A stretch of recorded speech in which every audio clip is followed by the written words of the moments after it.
Bonjour à tous, on se retrouve pour une nouvelle position avec ici le trait pour les blancs et une position issue d'une partie célèbre, hein, certainement, puisque c'était l'une des parties du match, d'un match de championnat du monde, hein, entre Botvinnik et Smyslov. Botvinnik qui va finir par conserver son titre, hein. Botvinnik était champion du monde en titre à l'époque, Smyslov, donc le prétendant, et Botvinnik a réussi à faire match nul, le match sur 24 parties, donc 7 victoires, 7 défaites et 10 nuls.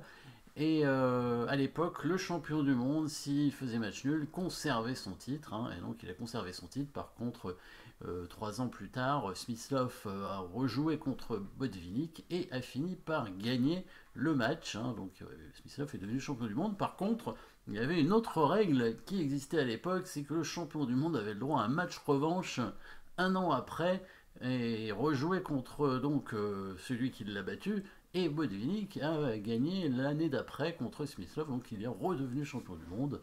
Voilà. Donc ça c'est le premier match qu'ils ont joué et dans lequel Smyslov n'a pas réussi à gagner, il a fait match nul. C'était la 12e partie du match, juste au milieu, voilà. Et Botvinnik avec les blancs, ici va l'emporter grâce notamment à son duo de pions très avancé, évidemment ici. Ça c'est toujours très fort. La présence du fou qui est toujours un peu meilleur que le cavalier. Et le roi noir qui est quand même affaibli ici, hein. On voit la colonne semi-ouverte en direction du roi. D'ailleurs, il va tout de suite utiliser cette colonne semi-ouverte pour menacer Mat, hein, avec le coup de tour en G1, qui menace Mat en G7. Il n'a pas peur évidemment de l'échec et de la découverte ici de la dame, puisque la tour va simplement couvrir.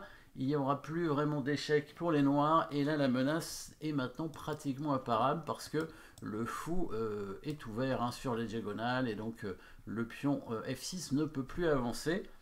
Donc, les noirs ont joué le coup F6 ici, hein, en pensant bloquer la situation après, évidemment, la prise du pion. Bien sûr, il ne peut pas reprendre avec la dame. S'il reprend avec la dame, elle est tout de suite capturée, le pion étant cloué.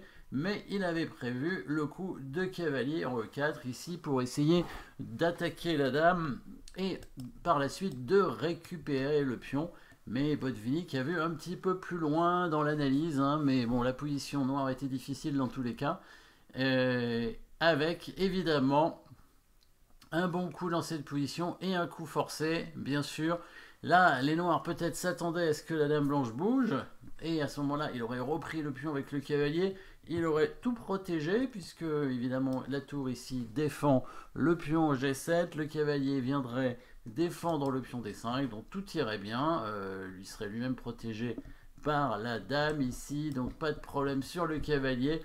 Par contre, petit coup intermédiaire, évidemment, avant de bouger la dame, bien sûr. Le coup forcé, évidemment, il n'y a pas beaucoup d'échecs, hein, dans cette position. Le pion qui avance d'une case pour faire une interception. L'idée, évidemment, c'est de bloquer la tour de la défense du pion ici en G7. Hein.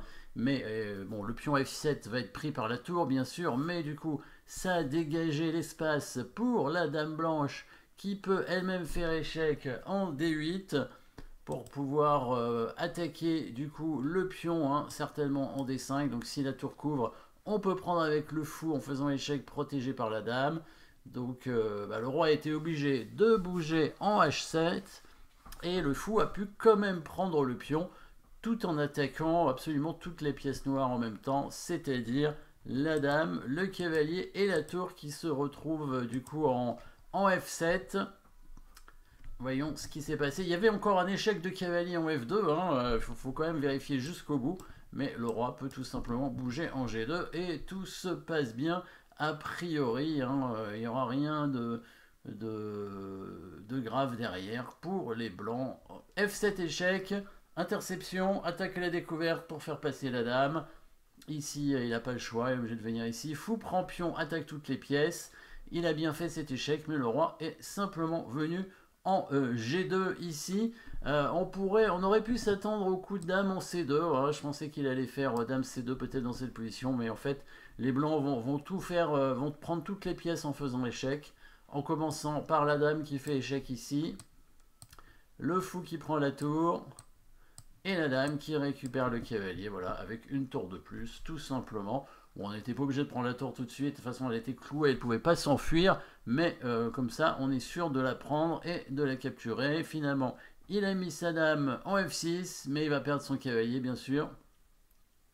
Il va perdre son cavalier. Après l'échange des dames, tour prend, roi prend cavalier, tour prend pion, échec. Pensant peut-être récupérer le fou, mais le fou peut couvrir l'échec, bien sûr. Il a joué un dernier coup, une tour ici pour attaquer ce pion. Les blancs ont protégé avec la tour et les noirs ont abandonné parce qu'ils ont évidemment une pièce de retard dans la position. Il n'est pas arrivé au 40e coup. Peut-être qu'il y avait un Zeitnot et les noirs pensaient arriver au 40e coup, mais bon. Avec une pièce de moins, ils savaient qu'il n'y avait aucune chance de faire quoi que ce soit. Même si bon, l'adversaire il lui reste plus qu'une minute pour jouer les deux derniers coups. Là, si on est au 38e coup, là c'est bon. Vraiment, c'est assez tranquille pour les blancs pour gagner. Donc petite combinaison ici, assez simple avec le pion qui avance, qui commence par le coup de tour G1 bien sûr, pour menacer mat ici. Donc c'était la 12e partie du match, le premier match entre Botvinnik et Smyslov, juste à la moitié du match. Match que non, Botvinnik n'a pas gagné, il a fait match nul.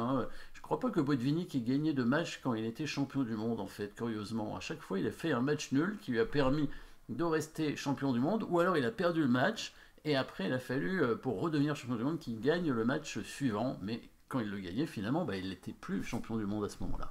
Merci d'avoir suivi cette position, n'oubliez pas de vous abonner, et à très bientôt.